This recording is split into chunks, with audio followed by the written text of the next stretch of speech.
Soalnya, tentukan luas kurva yang dibatasi interval 0 dan 3 dengan menggunakan metode Riemann.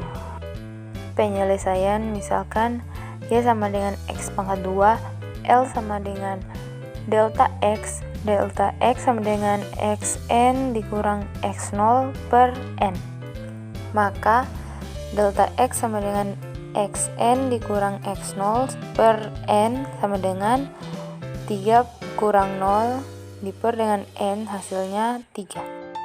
Dimana X0 sama dengan 0, X1 sama dengan X0 ditambah 1 delta X sama dengan 3 per N. X2 sama dengan X0 ditambah 2 delta X sama dengan 6 per N. Xi sama dengan X0 tambah I delta X sama dengan 3I per N. Xn sama dengan X0 ditambah N delta X sama dengan 3.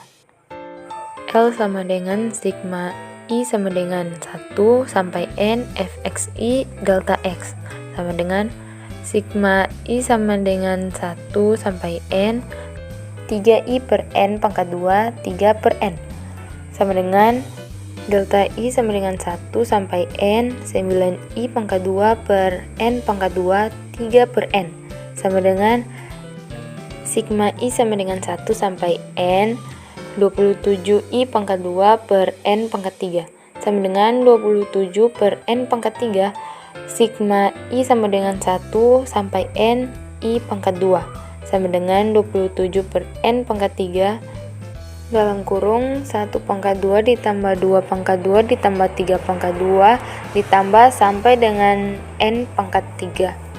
27 per N pangkat 3 dalam kurung N tambah 1 tutup kurung buka kurung 2N ditambah 1 tutup kurung per 6.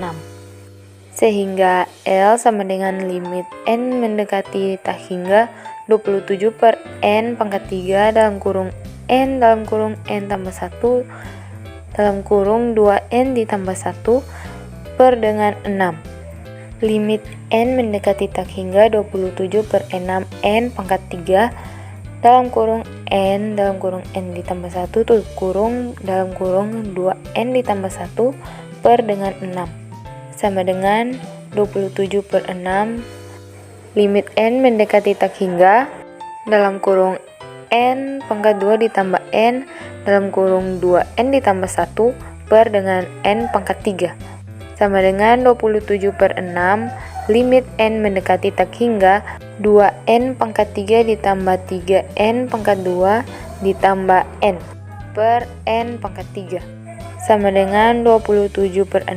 Limit N mendekati tak hingga 2N pangkat 3 per N pangkat 3 ditambah 3N pangkat 2 per N pangkat 3 ditambah N per N pangkat 3 diper dengan N pangkat 3 per N pangkat 3 sama dengan 4,5. Limit N mendekati tak hingga 2 ditambah 3 per N ditambah 1 per N pangkat 2 diper 1 sama dengan 4,5. Limit N mendekati tak hingga dalam kurung 2 ditambah 0 ditambah 0 per 1 sama dengan hasilnya 9. Di sini ada cara integralnya, yaitu integral batas atas 3 batas bawah 0 X pangkat 3 dx sama dengan X pangkat 2 ditambah 1 per dengan 2 ditambah 1 sama dengan X pangkat 3 per 3. Kita buat batas atas dan batas bawahnya sama dengan 3 pangkat 3 per 3 dikurangi 0 pangkat 3 per 3, jadi sama dengan 9.